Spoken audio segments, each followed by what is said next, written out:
Whether it's your first time flying or you just haven't flown in a while, these travel tips are going to have you feeling a lot less stressed and anxious about your trip. I'm going to walk you through the whole process from booking your tickets to boarding the plane so you can feel relaxed and confident at the airport. And most importantly, focus on the fun you're going to have on your travels. Let's go. Surviving the airport starts long before you ever step foot in the airport. It starts with when you book your flight. So tip number one is to always book directly with the airline. You can use third-party sites to find good fares, but once you've found a really good fare and itinerary, you should go directly to the airline and book. It is much easier if something goes wrong with a flight, like weather delays or worse, those dreaded cancellations, to actually deal directly with the airline to get it resolved. Trying to deal with Expedia or one of those third-party sites is just going to be a nightmare. Tip number two, if possible, when you are booking your flights, choose direct morning flights, meaning your plane does not stop anywhere else before it gets to your ultimate destination. Unfortunately, if you're like me and have local airports that don't have a lot of direct flights to fun destinations, you should still choose an early morning flight. Because those morning flights arrived the night before, the plane should be all ready and the flight crew should be refreshed. Most disrupted flights happen after 3 p.m. when weather issues start and other flight issues start to compound and flights start to get delayed and canceled. An additional bonus to choosing that early morning flight is that it's usually your cheapest option because not a lot of people want to get up at 3 or 4 a.m. to get to the airport, but being willing to rise before dawn can save you quite a bit. Plus, you can always sleep on the plane. Tip number three, when the time is getting closer to your flight and you're starting to plan what you are going to pack, you absolutely need to check the luggage size requirements for your airline and make sure that your bags fit those parameters.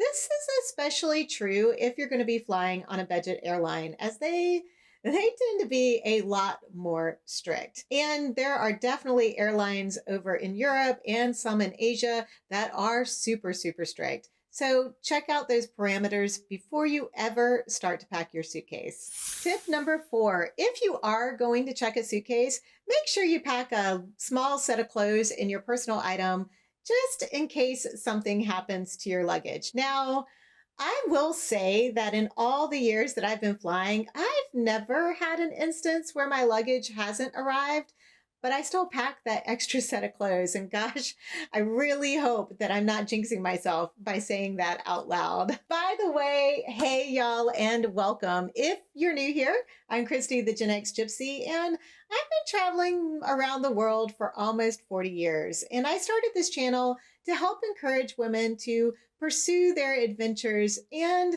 remove some of the anxiety and stress by sharing travel tips that I've learned through the years. If this is something that you're interested in, I'd love for you to join the community by subscribing below.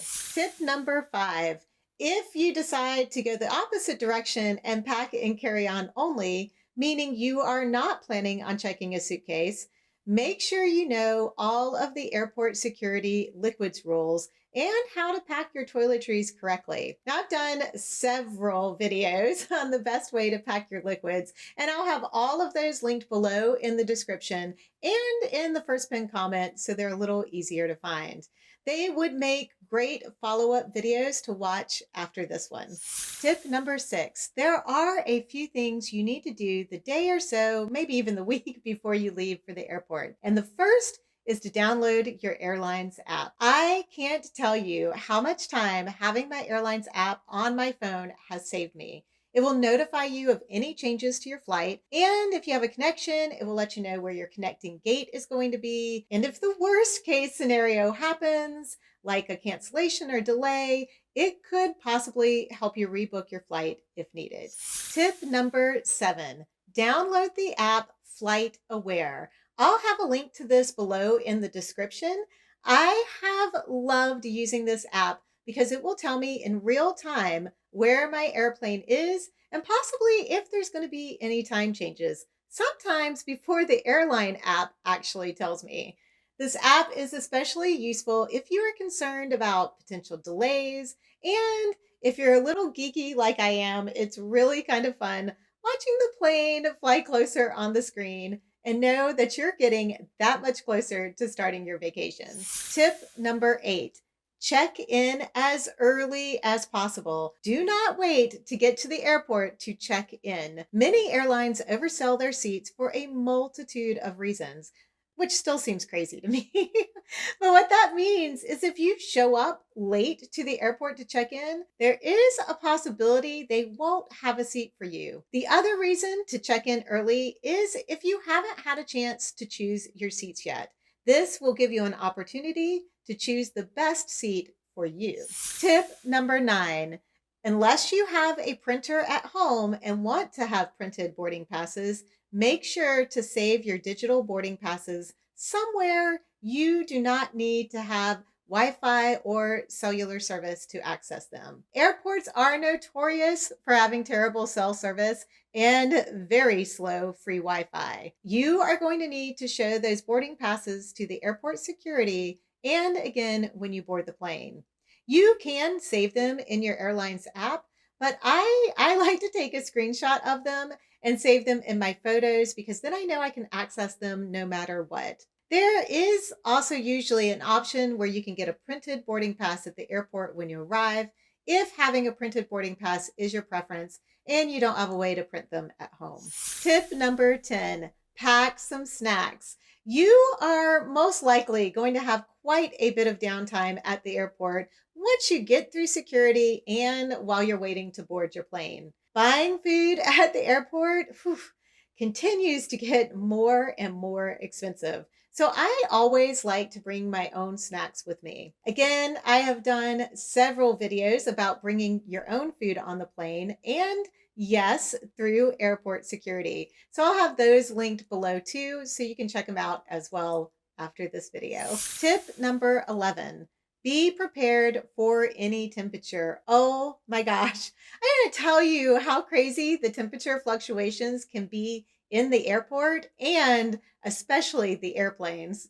I would encourage you to dress in layers and make sure you bring at least a large scarf and maybe even a sweater. These days, I'm usually too hot, so I'm glad to be in short sleeves or a tank top, especially in the summertime. But there are some airports that feel like the tundra. So just be prepared depending on which way your body temperature tends to go. Tip number 12, get to the airport as early as possible. This is not the time to be cutting it close. If you are flying domestically, you should arrive 2 hours before your flight. And for an international flight, you should arrive 3 hours before that flight.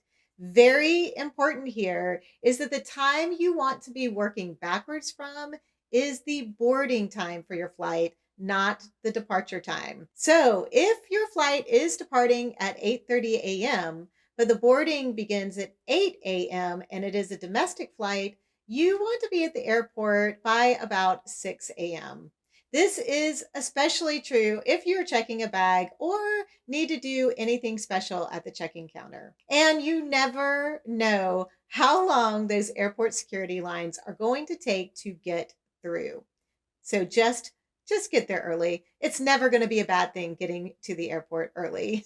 Tip number 13, know your rights as a traveler. The U.S. Department of Transportation has put out an updated airline customer service dashboard, and I'll have a link to that below. This gives you a quick idea of what you are entitled to if an airline does something to you, like bumps you from a flight, or the flight gets delayed and it makes you miss your connecting flight, or the flight gets canceled, or any of those things. This is very handy to have since the airlines are going to try to get by with giving you as little as they can. So save this link somewhere so you have access to it if you need to. But I really hope you don't need to use it. Tip number 14. Finally, for the smoothest airport experience, you do need to know the ins and outs of how to get through airport security quickly and with the least amount of stress. And I'll show you how to do that over here in this video.